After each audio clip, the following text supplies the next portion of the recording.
महाभारत के समय की बात है। पांचों पांडवों ने भगवान श्री कृष्ण से कलयुग के बारे में चर्चा की और कलयुग के बारे में विस्तार से पूछा कि कलयुग में मनुष्य कैसा होगा, उसके व्यवहार कैसे होंगे और उससे मोक्ष कैसे प्राप्त होगा। इन्हीं प्रश्नों का उत्तर देने के लिए भगवान श्री कृष्ण कहते हैं, तुम पांचों भाई वन में जाओ और कुछ भी दिखे वह आकर मुझे बताओ, मैं तुम्हें उसका प्रभाव बताऊंगा। पांचों पांडव वन में गए।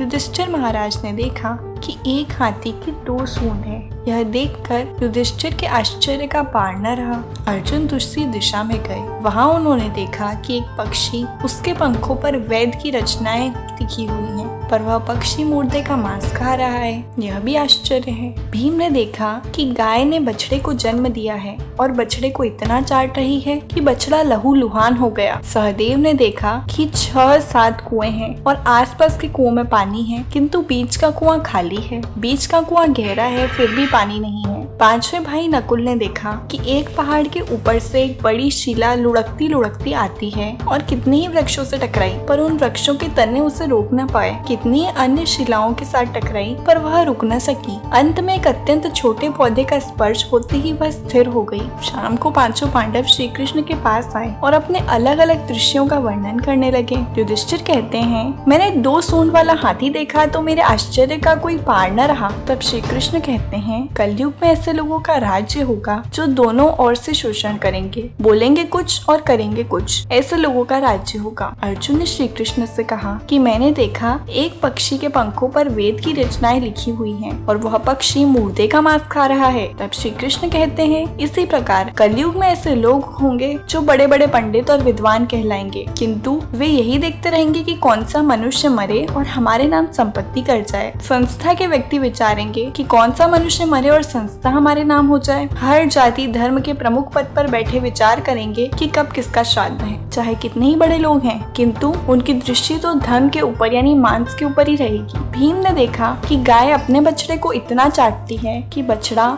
लहूलुहान हो जाता है, पर श्री कृष्ण कहते हैं कि कलयुग का आदमी शिशुपाल हो जाएगा। पालकों के लिए इतनी ममता करेगा कि उन्हें अपने विकास का अवसर ही नहीं मिलेगा। किसी का बेटा घर छोड़कर साधु बनेगा तो हजारों व्यक्ति दर्शन करेंगे, किंतु यदि अपना बेटा साधु बनेगा तो रोएंगे कि मेरे बेटे का क्या होगा। इतनी सारी ममता होगी कि उसे मोह माया और परिवार में ही बांध कर रखेंगे और उसका जीवन वहीं खत्म हो जाएगा। अंत में बेचारा अनाथ होकर मरेगा। सहदेव ने देखा कि 5-7 भरे कुएं के बीच एक कुआं एकदम खाली। इस पर श्री कृष्ण कहते हैं कि कलयुग में लोग लड़के लड़की के विवाह में, मकान के उत्सव में, छोटे बड़े उत्सवों में तो लाखों रुपए खर्च कर देंगे, परंतु पड़ोस में ही यदि कोई भूखा प्यासा होगा तो यह नहीं देखेंगे कि उसका पेट भरा है या नहीं। दूसरी ओर मौज मौज में शराब, कबाब, फैशन और व्यसन में पैसे उड़ा देंगे, किंतु किसी के 2 आंसू पोंछने में उनकी रुचि नहीं होगी, और जिनकी रुचि होगी उन पर कलयुग का प्रभाव नहीं होगा,